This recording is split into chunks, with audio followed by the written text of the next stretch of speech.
우리는 지난 사사기 시간에서 사사기의 핵심적인 패턴이라고 할 수 있는 이스라엘 백성이 범죄하고 또 하나님으로부터 징계받고 또 그래서 살려달라고 탄원하고 또 하나님이 불쌍히 여기셔서 구원하시는 그 악순환의 과정, 그거에 아주 중요한 패턴을 보면서 다음 세대를 위한 교훈을 우리가 받았습니다. 오늘은 이제 이 두 번째 사사인 에훗의 얘기를 가지고 우리가 말씀을 나누게 됩니다. 사사기는 당연히 많은 사사가 있지요. 그런데 첫 번째 사사는 온니엘이라고 하는 사람입니다. 이 사람도 커다란 업적이 있었지만 그에 관한 기사는 이 앞에서 짤막하게 다루고 있습니다. 그리고 오늘 본문의 주인공 에훗 다음에 나오는 세 번째 사사인 삼갈이라는 사람도 3장 31절 단 한 절로 기록하고 있습니다. 그런데 오늘 두 번째 사사인 에훗에 관해서는 12절에서 30절까지 무려 19절을 할애하고 있는 것이죠. 성경이 우리에게 그만큼 에훗을 통해서 교훈하고자 하는 것이 많다는 것이죠. 그래서 오늘 본문은 이 모압이 암몬과 아말렉까지 연합하면서 강성해진 상황에서 이스라엘을 괴롭히고 있는 그 상황, 특별히 종려나무가 있다고 거기에 가장 중요한 모든 먹거리가 있는 그 여리고 지역까지도 빼앗아서 이스라엘이 살 길조차 없는 상황 가운데 하나님께 부르짖고 간구할 때 주신 그 에훗이라는 사사가 보기 좋은 승리를 거두고 하나님께 영광 돌리고 이스라엘을 살려내는 모습을 보게 되는 것이죠. 우리는 이러한 승리의 비결, 즉 이 사람이 갖고 있던 약점을 강점으로 바꾼 비결이 무엇인가 세 가지로 말씀을 나누겠습니다. 이 에훗을 통해서 약점이 강점이 되는 비결 첫 번째는 바로 자신의 약점을 인정해야 된다는 것이죠. 그 말씀이 15절에 나옵니다. 여러분 이미 읽으셨지만 우리 15절 또 한 목소리로 같이 읽겠습니다. 15절 시작. 이스라엘 자손이 여호와께 부르짖음에 여호와께서 그들을 위하여 한 구원자를 세우셨으니 그는 곧 베냐민 사람 게라의 아들 왼손잡이 에훗이라. 이스라엘 자손이 그를 통하여 모압 왕 에글론에게 공물을 바칠 때. 아멘. 자, 먼저 오늘 본문에 에훗이라는 사람의 특징에 관해서 먼저 설명을 하고 있습니다. 이 사람이 베냐민 사람이라는 것이죠. 그리고 왼손잡이라는 특징을 딱 얘기하고 있습니다. 여러분 이 베냐민 지파 사람들 굉장히 큰 지파가 되지요. 나중에 이 이스라엘의 초대 왕이 이 베냐민 지파의 사울 왕이었기 때문에 굉장히 중요한 지파입니다. 그런데 이 베냐민이라는 뜻을 보면 이 벤이란 말은 아들이란 뜻이고 야민이란 뜻은 오른손이란 뜻이에요. 그러니까 오른손의 아들이라는 것이죠.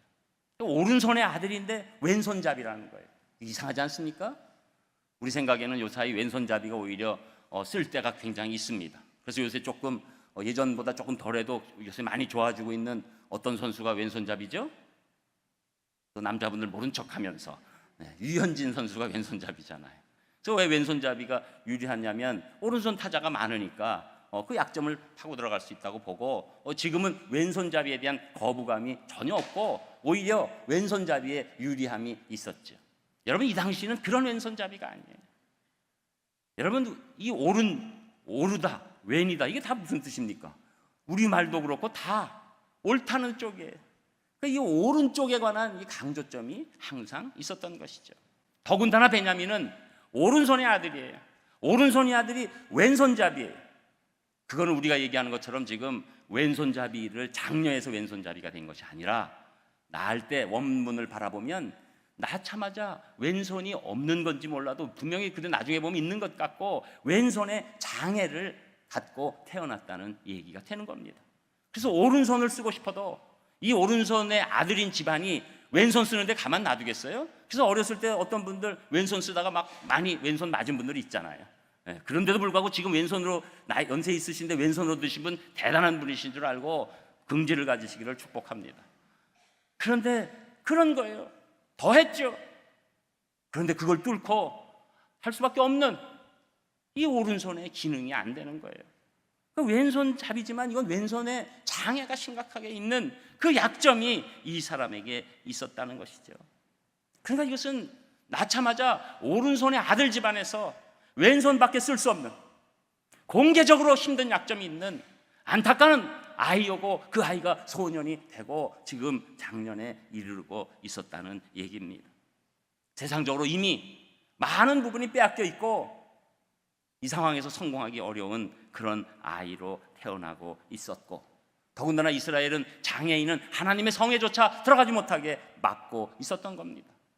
하나님의 예배조차 온전히 드릴 수 없는 그런 처지에 있는 사람이 바로 오늘 이 사사 에훗이라는 사람이었다는 것이죠. 그런데 이 왼손잡이 에훗이 이 자신의 약점에 대해서 확실하게 인정하고 나아가고 있는 거예요. 그게 귀한 거예요. 그걸 어떻게 알겠냐고요? 보니까 이스라엘 자손이 하나님께 부르짖었을 때 15절 초반에 보니 여호와께서 그들을 위하여 한 구원자를 세웠다, 사사를 세웠다는 것이죠. 이 사람이 이 장애가 있는 걸 아시고 사사를 세웠다는 거예요. 우리 생각에는 이렇게 세우면 어휴 해야지 이러지만, 이게 여러분 사사라는 것은 정치 군사적 모든 것들을 감당해야 합니다. 더군다나 군사적으로 감당해야 되는데 자기가 오른손 쓰지 못하는 이런 상황에서 전쟁을 제대로 할 수 있는가? 자기 밑에 있는 군대들을 온전히 데리고 다닐 수 있는가? 전쟁의 어떤 전략을 제대로 짤 수 있을까? 어려운 겁니다. 그런데 에훗은 하나님이 불러주셨을 때 거기서 저는 못한다고 하지 않고 그것을 받아들인 것이죠. 자기 자신의 약점이 있을 때 하나님 저 오른손도 못 쓰는데 됩니까? 차라리 오른손을 고쳐주시고 그 다음에 다른 얘기 하세요. 저를 놀리시는 거예요? 이렇게 얘기할 수 있죠. 그런데 하나님께서 부르셨을 때 자기 약점을 인정하고 하나님 앞에 나가는, 약점만은 그였지만 자기를 바라보면 완전한 핸디캡이었지만 그것을 인정하고 나가는 그런 마음이 있었습니다. 여러분, 우리 주위에 보면 자신의 약점과 핸디캡만 바라보면서 자기 장점은 바라보지 않은 채 그 약점 때문에 모든 것을 잃어버린 분들이 있어요. 잠을 못 이루는 분이 있어요. 여러분, 그런데 성경을 이렇게 쭉 보면 하나님이 우리 약점 안에 그 숨결이 있다는 거예요. 우리의 약점 안에 하나님의 도우심이 숨겨져 있다는 거예요. 여러분, 우리가 약점에 대해서 너무 그것을 원망하고 저주하면 안 됩니다. 내 약점을 하나님 앞에서 인정할 수 있는 힘이 오히려 우리의 힘이 될 줄 믿습니다. 그래서 에베소서 2장 10절에 보면 우리는 그의 만드신 바라 그리스도 예수 안에서 선한 일을 위하여 지으심을 받은 자니 이 일은 하나님이 전에 예비하사 우리로 그 가운데서 행하게 하려 하심이니. 여러분, 우리가 이 땅에 태어나고 예수 그리스도를 믿고 하나님의 자녀가 됐다는 것은 우리에게 이미 예비하셔서 우리가 갖고 있는 모든 약점을 포함한 모든 것을 통해서 하나님께서 하나님의 선한 일을 하시기 위해서 사용하기 위한 준비가 있다는 겁니다. 그러니까 에훗은 지금 그것을 보는 거예요. 자기 약점을 인정하면서도 그 다음에 하나님의 하실 놀라운 스테이지를 보는 거예요. 내 인생의 다음 단계를 보는 것입니다. 저는 우리 사랑하는 산상교회 성도님들이 여러분의 약점을 하나님 앞에서 인정하시고 그 다음 단계를 기대하시는 귀한 분들 되시기를 주님의 이름으로 축복합니다. 그리고 두 번째로 이 약점을 강점으로 바꾸려면 하나님을 향한 열심이 있어야 된다고 말씀하고 있는데 그 말씀이 16절에서 19절까지 나옵니다. 우리 16절에서 19절까지 또 한 목소리로 같이 읽겠습니다. 16절 시작. 에훗이 길이가 한 규빗 되는 좌위의 날선 칼을 만들어 그의 오른쪽 허벅지 옷 속에 차고 곡물을 모압 왕 에글론에게 바쳤는데 에글론은 매우 비둔한 자였더라. 에훗이 곡물 바치기를 마친 후에 곡물을 메고 온 자들을 보내고 자기는 길갈 근처 돌 뜨는 곳에서부터 돌아와서 이르되 왕이여 내가 은밀한 일을 왕에게 아뢰려 하나이다 하니 왕이 명령하여 조용히 하라 하매 모셔선 자들이 다 물러간지라. 아멘. 이스라엘이 하나님 앞에서 또다시 우상을 섬기고 악을 행하자 하나님은 모압을 강성하게 하시고 곡물을 바쳐야만 이스라엘이 살 수 있도록 허락하셨습니다. 이제 에웃은 여러 가지 상황을 봤을 때 이 모압의 에글론 왕을 처치하지 않으면 안 되겠다라는 생각을 갖고 있었죠. 사실 이 에웃이 사사가 되면서도 이 공물을 바칠 수밖에 없는 그 상황에 있었던 것은 이 공물을 바치는 것 다 천한 자, 어려운 자들 시키니까 그 직종에 있었던 거예요. 여러분, 우리는 어떤 경우에 내 약점 때문에 내 지금 직장이나 여러 가지 어려운 상황에 있을 때 그것 때문이라고 우리는 굉장히 불평하고 내 마음에 큰 상처가 있습니다. 내가 이 약점만 없으면 내가 더 좋은 직장에서 더 좋은 환경에서 일할 수 있다고 생각하지만 에웃은 오히려 그 천박하고 다른 나라의 공물을 바칠 수밖에 없는 상황이 이르러도 끝까지 자기가 하나님을 의지하고 나갔을 때 하나님께서 그 위치에서 뽑고 결국은 공물을 전달하는 장으로, 책임자로 그 일을 먼저 시작하게 되는 것이죠. 그랬을 때 지금 이 에웃은 혼자 생각합니다. 이 에글론 왕 꼭 처치해야 되는데 이제 내가 공물을 바치러 갔을 때 어떤 준비를 해야 되겠다.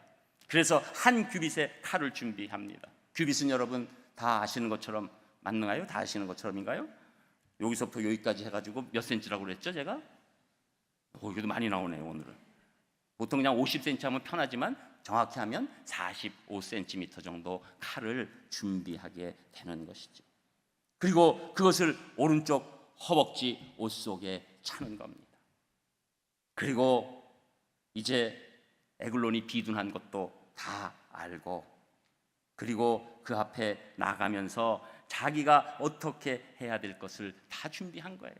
그래서 이제 공물 바치고 자기만 남고 자기를 따라온 공물 바치러 온 같은 사람들 다 미리 보내놓고 또 이 에글론 왕에게 막 얘기합니다. 제가 은밀한 일을 왕에게 얘기할 게 있습니다. 그러니까 뭐 또 좋은 거 더 주는 줄 알고 그래서 다른 신하를 다 물르게 하는 것이죠. 결국은 1대1로 만났을 때 이 모압의 강력한 왕 에글론을 죽이기 위해서 치밀하게 준비했어요.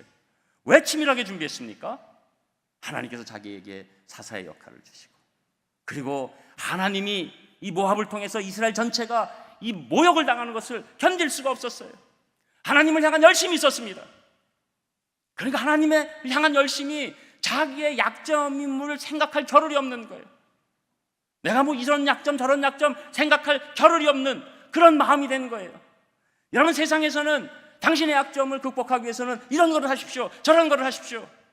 그러나 성경에서는 놀라운 말씀을 합니다. 세상 어느 책에서도 얘기하지 않는 너의 약점을 강점으로 바뀌기 위해서는 하나님을 향해서 열심을 다하라. 여러분, 세상에서는 이게 무슨 얘기? 그러나 저는 체험합니다. 우리가 진정으로 하나님을 향한 열심이 있으면 내 약점을 볼 시간이 없는 거예요. 우리가 진정으로 하나님을 찬양하면 내 목소리를 평가할 시간이 없는 것입니다. 내 목소리가 어떻든 저음으로 떨어지든 고음 불가든 나는 하나님을 향한 열심으로 내 온 정성을 다해서 하나님을 찬양하게 되는 것입니다. 성가대 외에는 여러분 그 마음으로 찬양하시기를 주님의 이름으로 축복합니다. 성가대까지 그러면 조금 우리가 너무 힘드니까 여러분, 우리가 딱 내 약점을 생각하는 순간에 우리는 두려움이 오게 돼 있어요. 그러나 하나님을 향한 사랑과 열심으로 나가면 그 약점은 온데간데 없어져요. 저는 여러분이 더 이상 여러분의 그 약점을 향한 열심에서 뛰쳐나와서 하나님의 열심으로 바꾸시기를 주님의 이름으로 축복합니다. 여러분, 이것이 우리 인생이에요. 우리가 하나님을 바라보면 나는 온데간데 없어요. 하나님이 커져 있어요. 하나님이 나를 주장해요. 하나님이 나를 지배해요. 그때 우리가 온전한 하나님의 사람으로 역할을 하게 되는 것이죠. 하나님을 진심으로 사랑하면 하나님을 향한 열정적인 열심이 생기고 그 열심이 있으면 나는 보지 않고 특별히 나의 약점을 보지 않고 그 열심으로 모든 것을 감당하게 되는 것이죠. 여러분, 지금 에웃은 이 오른손 이 장애 가운데 아무것도 할 수 없다고 생각할 수 있었지만 하나님을 위하여 내가 저 에글론 왕을 죽여야 된다고 생각할 때 전혀 아무런 계획에 장애를 일으키지 않아요. 아무런 움직임에 어려움을 겪게 하지 않게 되는 것입니다. 여러분, 우리는 사도 바울 얘기를 잘 알고 있습니다. 사도 바울에게 육체의 가시가 있었다고 그가 고백합니다. 그 육체의 가시는 어떤 사람은 간질병이라고 얘기하기도 하고 어떤 사람은 아주 극심한 안질이라고 얘기하기도 합니다. 그래서 사도 바울은 하나님 앞에 기도합니다. 3번이나 간절히 기도했어요. 여러분, 사도 바울이 어떤 사람입니까? 한 번 기도 가운데서도 정말로 뱀에 물려서 다 죽은 사람이 일어나는 거 아니에요. 그런 강력한 기도를 가진 사람의 3번 기도도 하나님이 응답하지 아니하세요. 그러면서 하나님께서 고린도 후서 12장 9절에 보면 이렇게 말씀합니다. 나에게 이르시기를 내 은혜가 내게 족하도다. 이는 내 능력이 약한 데서 온전하여 짐이라 하신지라. 그러니까 이어서 사도 바울은 동시에 같은 절에서 어떻게 고백합니까? 그러므로 도리어 크게 기뻐함으로 나의 여러 약한 것들에 대하여 자랑하리니 이는 그리스도의 능력이 내게 머물게 하려 함이라. 내가 약한 것을 인정하고 하나님만 바라보고 그 열심을 내면 그 약한 것을 통해서 오히려 하나님의 능력이, 예수 그리스도의 능력이, 성령님의 능력이 나에게 머물게 되는 줄 믿습니다. 여러분, 이것이 놀라운 성경의 원리가 되는 것이죠. 저는 여러분들 하나님을 향한 사랑과 열심으로 여러분의 약점이 강점이 되기를 주님의 이름으로 축복합니다. 그리고 3번째로 이 약점을 강점으로 바꾸려면 하나님만을 의지해야 한다고 우리에게 말씀해 주는데 그 말씀이 20절에서 22절까지 나옵니다. 우리 3절 또 한 목소리로 읽겠습니다. 20절 시작. 에웃이 그에게로 들어가니 왕은 서늘한 다락방에 홀로 앉아 있는 중이라.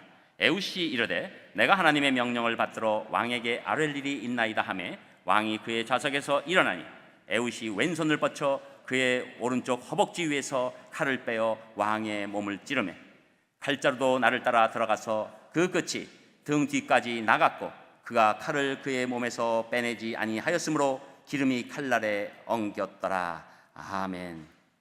자, 이제 에웃이 들어가서 혼자 독대하고 있습니다. 그리고 에웃은 얘기합니다. 그에게 얘기할 때 내가 하나님의 명령을 받들고 지금 왕에게 아랜다. 에웃은 지금 이 암살의 순간에 자기가 지금 살해하는 적 왕의 이 몸에다 칼을 찌를 때 그냥 하는 게 아니에요. 의도적으로 내가 지금 하나님의 명령을 받든다. 에웃은 한순간도 하나님을 놓치지 않고 있었어요. 하나님만을 붙들고 있었어요. 그래서 지금 하는 이 모든 것들 내가 하나님의 명령을 받던 것이다. 그러면서 좌석에서 일어나서 에웃이 왼손을 뻗쳐서 오른쪽 허벅지 위에서 칼을 빼서 왕의 몸을 찔렀다는 거죠. 그리고 나중에 보니까 이 에글론 왕이 죽었지요. 그래서 죽고 이 뒤에 보면 쫙 이렇게 읽어보면 이제 죽었는데도 불구하고 이제 이 에웃은 바로 다른 문으로 도망쳐 나갔을 때 이 모압 신하들이 들어오질 못했어요. 왜 들어오지 못했을까요? 왕이 지금 큰 거를 보시는구나, 그렇게 생각하게 한 거예요. 그러니까 못 들어가니까 에웃은 뭐 얼마든지 도망가고 그 다음에 이제 모압의 왕이 죽었다 하고 하니까 사기가 충천한 이스라엘들이 올라와서 10,000명이 되는 모압군을 죽이고 그리고 완전히 승리를 갖게 되고 80년 동안 평안한 일이 결과적으로 일어났다는 거예요. 여러분, 그런데 이스라엘 승리보다 지금 오늘 말씀 가운데서 마치 중계 방송할 때 클로즈업 하는 것처럼 어떤 장면을 클로즈업 하고 있어요. 그게 여러분 21절 말씀이에요. 에웃이 왼손을 뻗쳐 오른손 허벅지 위에서 칼을 뺐다. 여러분, 아무 생각 없으신 거예요 지금? 여러분, 오른손 허벅지에 왜 찼죠? 왼손을 쓰기 위해서. 그 당시 다 오른손 쓰니까 이 신하나 군대들이 어느 쪽을 경계합니까? 오른쪽을 경계하죠. 근데 이 사람은 왼손이 허전한 사람이 뭔지 몰라도 장애가 있어요. 아무도 신경 쓰지 않는 그 약점의 왼손이 오른손 허벅지에 칼을 뺄 수 있었다는 겁니다. 여러분, 왼손이 약점입니까? 왼손이 강점이죠. 그것을 클로즈업한 거예요. 성경이 그냥 죽었더라 해도 되는 거죠. 어떤 때 한 줄로 다 끝냅니다. 왜? 왼손 오른손을 그렇게 중요시해서 어떤 사사는 한 절에 끝나는데 이 사람에 관한 얘기는 그 얘기에 왼손 오른손이 그렇게 중요해서 21절 한 절을 다 쓰고 있습니까? 하나님이 약점 있는 우리에게 용기를 주시기 위해서 너의 왼손이 내 손이 될 수 있다, 이렇게 말씀하시는 거예요. 너의 약점이 내가 임하면 강점으로 바뀔 수 있다, 이것을 우리에게 말씀해 주시는 거죠. 여러분, 우리는 늘 나를 바라봅니다. 그리고 집중하기 시작하면 내가 얼마나 약점 있는 것만 자꾸 드러내요. 내 신체적인 약점을 얘기합니다. 그래서 내가 뭐 조금만 얼마나 뭐 더 애써 아빠 엄마가 조금 뭐 어떻게 해놨으면 내가 견적도 많이 안 들고 뭐 이러고 하기도 하고, 뭐 이랬으면 내가 차라리 지금 이 어려운 세상에 뭐 깨끗이 운동으로 나갔든지 뭐 어쨌든지 뭐 이런저런 얘기를 하잖아요. 신체적인 약점뿐입니까? 여러분, 우리가 또 정신적으로 또 내가 이 어려움도 와도 이렇게 굳세게 밀고 나가야 되는데 아빠 엄마가 약하니까 내가 이렇게 태어났잖아요, 이렇게 얘기하지 않습니까? 또 영적인 약점, 난 믿으려고 애쓰는데 믿어지지가 않는데 어떡합니까? 아빠 엄마라도 신앙생활 잘해가지고 뭐 이랬으면 나도 믿었을 텐데, 뭐 이런 얘기하고, 또 가정적인 백그라운드, 배경, 내 학력적인 약점, 뭐 여러 가지 중에 내 약점만 파고 들어가는 거예요. 그리고 스스로 나는 쓰러지고 넘어지고 있는 거죠. 그런데 하나님께서는 오히려 그 약점을 바라보시면서 네가 나의 사랑하는 아들이다, 나의 사랑하는 딸이다, 나는 어느 때 네 약점을 크게 나의 강점으로 사용하게 될 것이다, 그렇게 말씀해 주신다는 거예요. 여러분, 우리가 능력이 없어서가 아닙니다. 하나님의 능력이 오지 않으니까 내 약점이 더 큰 약점으로 악순환으로 빠져들어가는 것이죠. 그러나 우리가 하나님 앞에서 내 약점이 있을지라도 하나님을 향한 열심과 하나님만을 의지하는 믿음이 우리 가운데 이르게 되면 우리 인생은 놀랍게 바뀔 줄 믿습니다. 여러분, 이것이 성경의 원리예요. 이것이 믿음의 원리예요. 이것이 신앙의 원리예요. 이것이 하나님 사람들의 인생의 여정이 되는 것입니다. 여러분, 우리는 장점과 강점을 자랑할 수 있을 것 같아도 그것이 우리 교만함이 임하는 순간에 우리의 자랑과 강점들은 큰 약점으로 바뀌게 되는 것이에요. 여러분, 저는 이렇게 우리 많은 성도님들이나 세상에 있는 사람들을 바라보면서 이 장점과 약점은 이 손바닥 같은 거예요. 어떤 때는 이것이 장점이 되지만 한순간에 내가 무너지면 뒤집어져서 그것이 큰 약점으로 바뀌게 되는 것입니다. 우리가 어떤 것을 자랑할 수가 있겠습니까? 오직 우리를 온전케 하시는 하나님만 자랑할 수 있고, 하나님이 우리의 힘만 되시면, 우리의 의지처만 되시면, 우리에게 승리를 붙여주시면 우리 어떤 약점도 하나님이 놀랍게 쓰시는 강점이 될 줄 믿습니다. 미국의 유명한 부흥사 D.L. 무디 목사님이 복음을 전하고 막 돌아서려고 하는데 한 소녀가 달려왔습니다. 그러면서 이렇게 얘기합니다. 목사님, 저는 주님의 사랑을 깨닫고 싶어요. 목사님, 저는 하나님 앞에 마음껏 드리면서 살고 싶어요. 그러자 무디 목사님이, 딸아, 네가 가지고 있는 건강을 주님 앞에 드리려무나, 하나님께서 네게 주신 작은 재물이라도 하나님 앞에 드리면서 살려무나. 그러자 이 딸 아이, 이 어린 소녀가 눈물을 주르륵 흘리면서 고개를 숙이고 말합니다. 목사님, 나는 글을 배우지 못했어요. 저는 건강이 없어요. 몸도 약해요. 이 몸도 주님이 받으실까요? 제 아버지는 가난해요. 그리고 당연히 저는 가진 거 없지요. 그래도 주님이 날 기뻐해 주실까요? 이 몸을 주님이 받으실까요? 이 소녀의 진심 어린 고백 후에 갑자기 이 소녀의 얼굴에 광채가 나기 시작합니다. 자기의 부족함과 약점을 다 하나님 앞에 내어놓은 후에 하나님의 역사의 광채가 비추고 있었기 때문이죠. 그러니까 이 광채가 그 주변에 있는 사람을 압도합니다. 이 몇몇 사람들이 이 소녀와 함께 맨바닥에 무릎을 꿇기 시작합니다.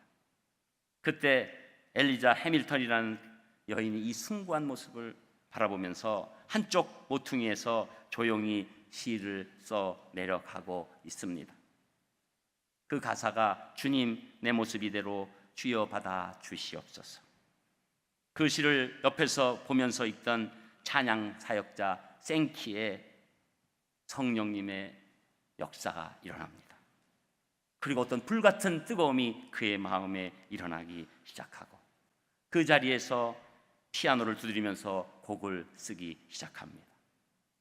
여러분, 이 곡이 우리에게 늘 큰 힘을 주는 찬송가 214장 나 주의 도움 받고자. 여러분, 내가 약점이 없다고 생각하면 나는 주의 도움 받을 필요가 없지요. 내가 주님의 도움을 받고자 나가면 우리의 어떤 약점이라도 하나님께서 귀히 사용하실 줄 믿습니다. 하나님은 여러분 성품 자체를 꺾기를 원치 아니하십니다. 여러분의 모습을 꺾기를 원치 아니하십니다. 여러분의 특성을 꺾기를 원치 아니하십니다. 그러나 여러분의 성품과 모습이 하나님에게 붙잡힌 그런 여러분의 성품은 그대로 있으면서 그것이 하나님이 사용하시는 성품과 우리의 심지어 약점까지도 아름답게 바꿔놓으시기를 원하시는 겁니다. 오늘 마음 가운데 여러분 혹시라도 내 육신적인 건강이나 모습이나 내 배경이나 내 여러 가지 때문에 여러분이 약점으로 생각해서 큰 좌절로 생각하신 분이 있으십니까? 오늘 우리가 찬송가 214장을 같이 찬양할 때 여러분, 저에게는 오직 주님의 도움밖에 없으니 제 모습 이대로 받아 주시옵소서. 이 한 소녀의 신앙 고백이 여러분의 고백이 되시기를 주님의 이름으로 축복합니다. 기도하겠습니다. 하나님, 감사를 드립니다. 주님께서 저희들을 인도하여 주시고 말씀 앞에 세워 주셨습니다. 이제 저희가 갖고 있는 약점 하나님의 은혜로 아름다운 강점이 될 수 있도록 인도하실 뿐만 아니라 저희들이 오직 하나님을 향한 열심과 하나님을 향한 의지력이 가장 강성해질 수 있도록 인도하여 주시옵소서. 감사드리며 예수님 이름으로 기도합니다. 아멘.